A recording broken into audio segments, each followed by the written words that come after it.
کہ اس مردوں کی وادی میں یہ زندہ عورت کہاں سے نمودار ہو گئی۔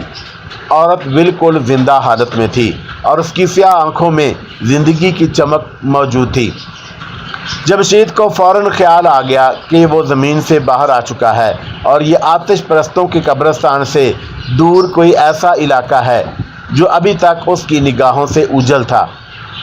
ایک زندہ عورت کو اپنے سامنے دیکھ کر اس کے دل میں زندہ رہنے کی ساری توانائیاں اور زندگی کے سارے جذبے بیدار ہو گئے۔ اس نے عورت سے کہا، مجھے جھیل سے پار اتار دو، میں راستہ بھول کر ادھر آ گیا تھا۔ کشتی میں بیٹھی ہوئی عورت ٹکٹکی باندھے جمشید کو تکتی رہی۔ جب جمشید نے بے تاب ہو کر دوسری بار عورت سے جھیل کے پار لے جانے کے لیے کہا تو عورت بولی، کشتی میں بیٹھ جاؤ۔ جمشید فوراً کشتی میں بیٹھ گیا۔ کشتی میں بیٹھتے وقت اس نے محسوس کیا کہ کشتی اس کے بیٹھنے سے بالکل نہیں ڈگمگائی۔ وہ پر اصرار عورت کشتی کے ایک سرے پر بیٹھی تھی۔ جمشید کشتی کے درمیان بیٹھ گیا۔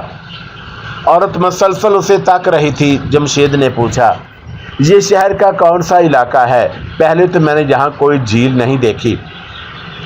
پر اصرار عورت نے کوئی جواب نہ دیا اور کشتی کو گھما کر واپس لے جانے لگی۔ تب جمشید نے دیکھا کہ جھیل کا پانی جو تارکول کی طرح سیاہ تھا اتنا بھاری اور گاڑھا ہے کہ عورت کو چپو چلاتے وقت کافی زور لگانا پڑ رہا ہے۔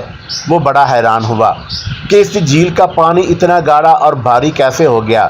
اس نے عورت سے کہا، تم یہاں آ کر بیٹھ جاؤ، میں کشتی چلاتا ہوں۔ عورت نے چپو چلاتے چلاتے ہاتھ روک لیے اور اس کا نام لے کر بولی، اپنی جگہ پر چپ چاپ بیٹھے رہو، اور دوبارہ چپو کے ساتھ زور آزمائی کرنے لگی۔ لگتا تھا کہ کشتی تاریک دلدل کے اوپر چل رہی ہے۔ کشتی رک رک کر دوسرے کنارے کی طرف جا رہی تھی۔ اس وقت جمشید کا یہ شک یقین میں بدل گیا کہ وہ بھی عذاب زدہ گناہ گار مردوں کی دنیا میں ہی ہے، اور وہ ٹھنڈا سانس بھر کر رہ گیا۔ کشتی جوں کی جوں رفتار کے ساتھ سیاہ کالی جھیل کی دلدل میں دوسرے کنارے کی طرف بڑھ رہی تھی۔ جمشید سے رہا نہ گیا۔ وہ اس معمے کو حل کرنا چاہتا تھا کہ وہ کہاں ہے اور جہاں ہے وہ کون سی جگہ ہے اور وہاں سے کیسے باہر نکلا جا سکتا ہے۔ اس نے عورت سے سوال کیا، یہ کون سی جگہ ہے اور تم کون ہو اور تمہیں میرا نام کیسے معلوم ہوا؟ عورت نے فوراً جواب نہ دیا۔ کچھ دیر خاموشی سے چپو زور لگا لگا کر چلاتی رہی، پھر بولی، مجھے تمہارے بارے میں سب کچھ معلوم ہے، ابھی خاموش ہو کر بیٹھے رہو، اسی میں تمہاری بھلائی ہے۔ جمشید خاموش ہو گیا اور اس کے بعد اس نے کوئی سوال نہ کیا۔ کافی دیر کے بعد کشتی جھیل کے دوسرے کنارے پر آ کر رک گئی۔ عورت نے دھیمی آواز میں کہا، آواز مت نکالنا، میرے پیچھے پیچھے چلے آؤ۔ عورت کشتی سے اتر گئی۔ جمشید بھی اس کے پیچھے اتر گیا۔ عورت ایک طرف کو چل پڑی، جمشید اس کے پیچھے پیچھے چلنے لگا۔ فضا میں اسی طرح گھٹن کا احساس تھا اور مٹیالے دھند پھیلی ہوئی تھی۔ دونوں جانب اندھیرا تھا۔ اس اندھیرے میں کہیں کہیں مکانوں کے دروازے سے نظر آ رہے تھے۔ اندھیرے کے دھند میں ڈوبے مکانوں کے صرف دروازے ہی دکھائی دے رہے تھے۔ کسی مکان کا دروازہ کھلا تھا، کسی مکان کا دروازہ بند تھا۔ ایک مکان کے کھلے دروازے کے قریب سے گزرتے ہوئے جمشید کو اندر سے کسی کے رونے اور سسکیاں بھرنے کی دبی ہوئی آواز سنائی دی۔ خوف کی ایک سرد لہر اس کے جسم میں دوڑ گئی۔ وہ جلدی سے قدم بڑھا کر پر اصرار عورت کے قریب ہو گیا۔ وہ اس سے ان پر اصرار مکانوں اور ایک مکان کے دروازے کے اندر سے آتی سسکیوں اور رونے کی آواز کے بارے میں پوچھنے ہی والا تھا کہ اسے خیال آ گیا کہ پر اصرار عورت نے اسے بولنے سے منع کیا ہوا ہے۔ پر اصرار مکان پیچھے رہ گیا۔ ساڑی والی عورت اس کے آگے آگے چل رہی تھی۔ مٹیالی روشنی کی دھند میں اس کا ہیولا سا دکھائی دے رہا تھا۔ کچھ دور چلنے کے بعد بائیں جانب ایک مکان کا دروازہ آ گیا۔ عورت وہاں پہنچ کر رک گئی۔ جمشید بھی رک گیا اور مکان کو تکنے لگا۔ مکان کی اوپر والی منزل دھند کی لہروں میں چھپی ہوئی تھی۔ دروازے کا ایک پٹ کھلا تھا۔ ڈیوڑی میں تاریکی ہی تاریکی تھی۔ یہ کسی پرانی شکستہ حویلی کا دروازہ لگ رہا تھا۔